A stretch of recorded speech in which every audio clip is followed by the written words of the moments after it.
धन्यवाद दोस्तों मेरे एवीएस ट्यूटोरियल्स चैनल में जुड़ने के लिए। आज हम बात करेंगे उन बच्चों के लिए करना चाहते हैं तो वो किस फील्ड में इंजीनियरिंग करें, या जो डिप्लोमा इंजीनियरिंग करके बच्चे आ रहे हैं तो वो बीटेक करना चाहते हैं तो वो बीटेक किस ब्रांच से करें। तो इन सब के बारे में आज हम बात करेंगे आपसे। तो अगर आप लोग मेरे चैनल में नए हैं तो कृपया मेरे चैनल को सब्सक्राइब कर लें।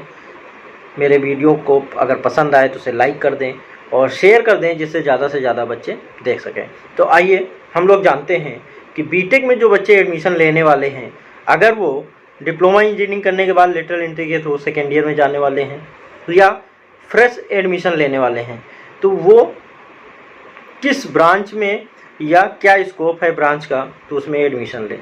तो पहली चीज़ है कि अगर आप इंजीनियरिंग करना चाहते हैं, फ्रेश हैं, आपने इंटर क्वालिफाई किया है, आप इंजीनियरिंग करना चाहते हैं, तो जो सिनारियो है उसको देखते हुए आपको अपनी ब्रांच को डिसाइड करना चाहिए। ब्रांच के साथ साथ आपको उस कॉलेज में एडमिशन लेना चाहिए जिस कॉलेज में पढ़ाई का इन्वायरमेंट हो, कंपनी के थ्रू कैंपस प्लेसमेंट होता हो। लेकिन हाँ, किस कंपनी, ये भी देख लीजिएगा कि कंपनी जो है वो अच्छी होनी चाहिए। ऐसा नहीं है कि खाना पूर्ति के लिए कंपनी बुलाई जा रही हो और आप उसको देख के एडमिशन ले लें। तो आप लोगों को कंपनी भी देखना है कि किस टाइप की कंपनी वहाँ पे आ रही हैं। तो अगर अच्छी कंपनी आ रही हैं, कॉलेज का इन्वायरमेंट अच्छा है, पढ़ाई अच्छी होती है, तो नो डाउट आपको वहाँ एडमिशन लेना चाहिए। तो ये बात हुई कॉलेज की। अब बात आती है कि हमें किस फील्ड में जाना चाहिए। जो इंजीनियरिंग की फील्ड है, computer science, electrical, mechanical, electronics, automobiles और वेरियस जो भी फील्ड हैं, civil engineering, civil constructions and management, computer science में भी कई ब्रांचेस हैं, जैसे cloud computing, information technology, cyber security, इस टाइप की जो अदर ब्रांचेस हैं उसमें भी का बहुत सारे कॉलेजेस हैं जो एडमिशन करवाते हैं।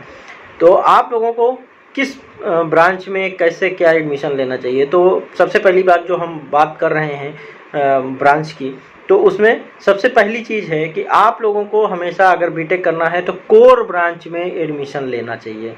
आप लोगों को साइड कोर ब्रांच से रिलेटेड अगर किसी की ब्रांच है तो उसमें एडमिशन मेरे ख्याल से नहीं लेना चाहिए। उसका रीज़न मैं आपको बता रहा हूँ, क्योंकि सबसे पहली चीज़ आप उसको ऐसे समझिए कि जो कोर ब्रांच होती है वो जड़ होती है।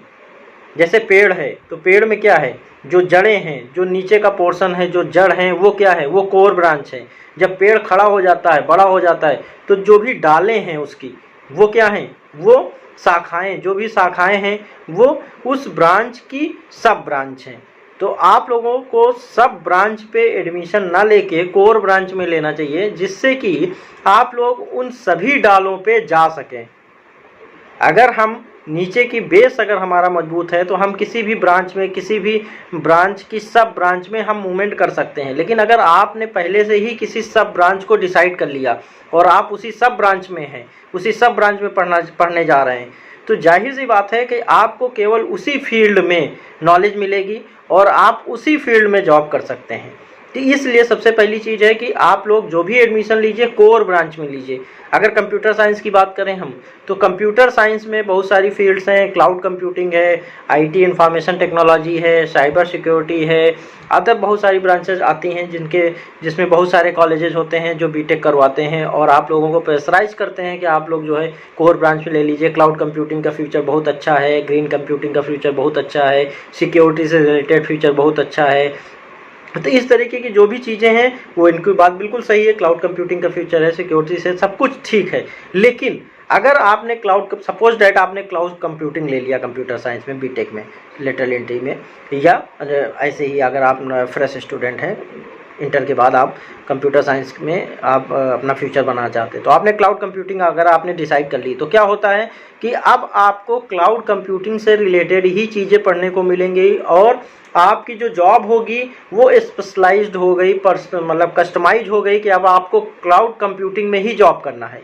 लेकिन अगर आप कोर ब्रांच के साथ जा रहे हैं, कंप्यूटर साइंस एंड इंजीनियरिंग के साथ जा रहे हैं, तो आप मल्टीपल एरियाज में वर्क कर सकते हैं। उसमें क्लाउड कंप्यूटिंग भी होगा, अगर आप उसका सर्टिफिकेट गेन कर लेंगे, कहीं से 6 महीने 5 महीने का अदर कोर्स करके आप सर्टिफिकेट गेन कर लेंगे तो आप क्लाउड कंप्यूटिंग में जॉब कर सकते हैं।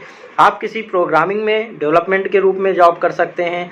आप एनालिसिस के रूप में जॉब कर सकते हैं, आप सिक्योरिटी एनालिस्ट के रूप में वर्क कर सकते हैं। तो आपके पास ऑप्शन खुल जाएंगे, आपके पास वेरियस ऑप्शन होंगे कि आप कहीं भी मूव कर सकते हैं फर्दर।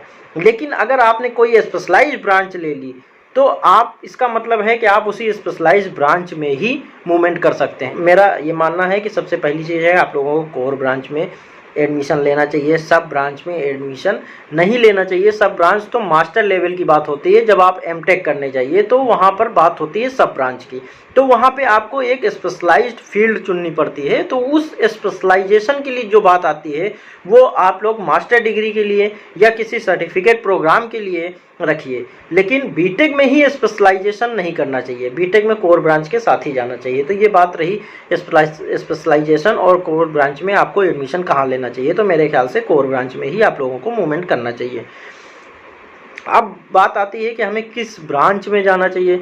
तो सबसे पहली चीज़ है किस ब्रांच में जाना चाहिए। तो आदमी ये सोचता है कि भाई सबसे ज़्यादा नौकरी किस ब्रांच में है, हम किस ब्रांच में एडमिशन लें।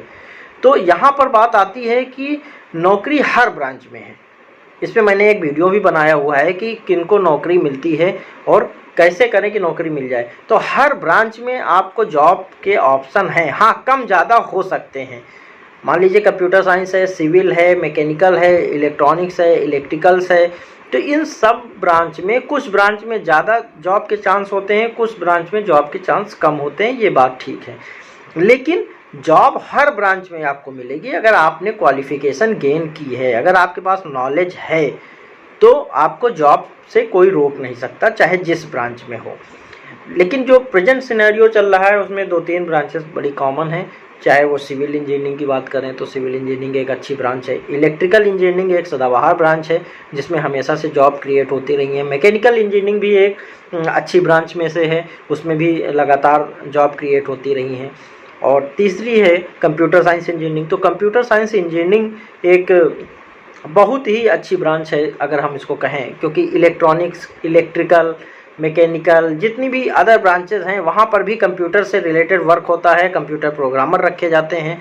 तो कंप्यूटर साइंस के जो बच्चे होते हैं वो मल्टीपल एरियाज में वर्क कर सकते हैं।